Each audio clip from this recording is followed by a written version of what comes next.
ఒంటరి తల్లి చనిపోక ఆ ఇద్దరు ఆడపిల్లలు సుమారు 10 రోజుల పాటు ఆమె మృతదేహంతో ఎందుకున్నారు? తర్వాత ఈ విషయం ఎలా తెలిసింది?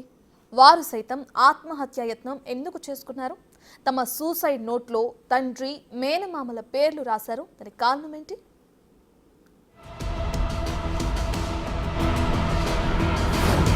వారాసిగూడలో దారుణం. తల్లి మృతదేహం పక్కన 10 రోజుల పాటు శవజాగారం చేసిన ఇద్దరు కూతుళ్ళు. తాము కూడా చనిపోవాలనుకున్నామని సూసైడ్ లెటర్ రాసిన ఇద్దరు కూతుళ్ళు. సూసైడ్ నోట్లో మేనమామ తండ్రి పేర్లు.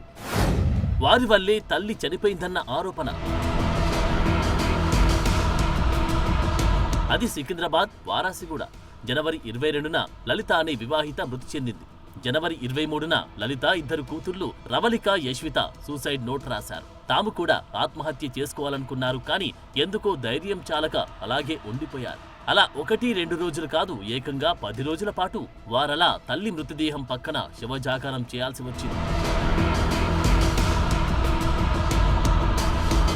ఇటు చూస్తే బంధుమిత్రులకు కూడా ఆ తల్లి, ఇద్దరు కూతుళ్లు దూరమై చాలా కాలమే అయింది. ఇటు తండ్రి చూస్తే 5 ఏళ్లుగా దూరంగా ఉండగా ఉన్న ఒకే ఒక రక్త సంబంధీకుడైన మేనమామ సైతం సరిగ్గా అలాగే ఆ కుటుంబానికి దూరమై 3 ఏళ్ల కాలమైంది. దీంతో తమ తల్లి మరణ వార్త సైతం ఎవరికి చెప్పుకోలేక కుమిలిపోయిన ఆ ఇద్దరు కూతుళ్లు మృతదేహం కుళ్లిపోయే దశకు చేరుకోవడంతో స్థానిక ఎమ్మెల్యే దగ్గరకు వెళ్లి మొరపెట్టుకున్నారు. పోలీసుల సాయంతో ఎట్టకేలకు ఆ తల్లి మృతదేహానికి పోస్టుమార్టం నిర్వహించిన అధికారులు అంత్యక్రియలు సైతం చేశారు.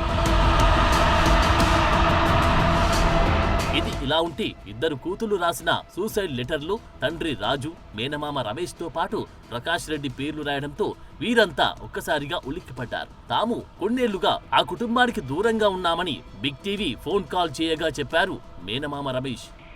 3 years నుంచి మాకు వాళ్ళ మాటలు మా దగ్గర రావట్లేదు. వాళ్ళు 3 years లో ఇచ్చుకూడలో ఉండేవాళ్ళు వాళ్ళు.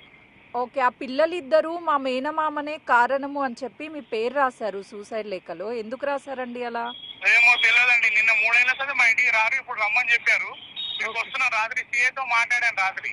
ఓకే సార్ అన్నాడు సాగు చేయ బాబు అంటే మాకు వాళ్ళకి సంబంధం లేదు సార్, 3 years నుంచి గొడవలైనాయి, మేము రాము వాళ్ళు రారు, మా దగ్గరికే రారు. వాళ్ళ హస్బెండ్ ఉంటే ఎక్కడో వెళ్ళిపోయాడు. వాళ్ళ హస్బెండ్ ఎందుకు వెళ్ళిపోయారండి? వాళ్ళ హస్బెండ్ ఆయన హస్బెండ్ దగ్గర ఓయూలో జాబ్ చేసేవాళ్ళు. చాలా పెద్ద ప్రాబ్లం వాళ్ళది. కొట్టాడే వాళ్ళు. వాళ్ళ హస్బెండ్ ఎక్కడ ఉన్నదో తెలియదు. ఆ రోజు మాకు సంబంధం లేదు. నాకు 3 చెల్లెలు చనిపోయి లాస్ట్ చెల్లి. ఇక తండ్రి రాజును బిగ్ టీవీ పలకరించగా ఆయన ఎన్నో నమ్మలేని నిజాలు చెప్పారు.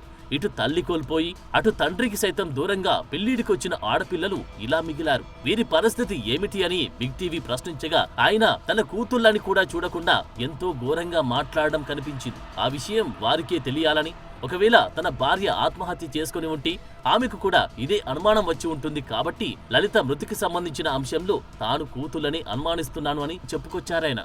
నేను ఒకప్పుడు ఆటో నడిపిస్తాడు మేడ్చల్ కెంచి నేను ఒకటి ఆశ్రమం ఉంది రైట్ సైడ్ లో ఒక బాడీ అనేది నేను టాయిలెట్ పోతుంటే ఇలా బాడీ లట్కాల్సిందే. నేను నా రిలయన్స్ నెంబర్కి ఎంచి నేను 100 ఫోన్ చేసినా. నేను మళ్ళీ ఆశ్రమంకి ఎంచి రిటర్న్ వచ్చేటప్పుడు బాడీని తీస్తుండే. అక్కడనే ఆటో లారీ నడిపిస్తానంట ఆయన.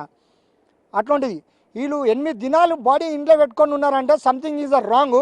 ఇంకొకటి వాళ్ళ ఫోన్ నెంబర్ ఏదో నాకు ఎరకలేదమ్మా, వాళ్ళు ఏడు ఉన్నారో నాకు ఎరకలేదమ్మా. లాక్డౌన్ నుంచి నేను ఇప్పటిదాకా ముఖం చూలేతాలి. ఆమెను తీసుకొచ్చి వారజులలో ఓవర్ పెట్టిరు.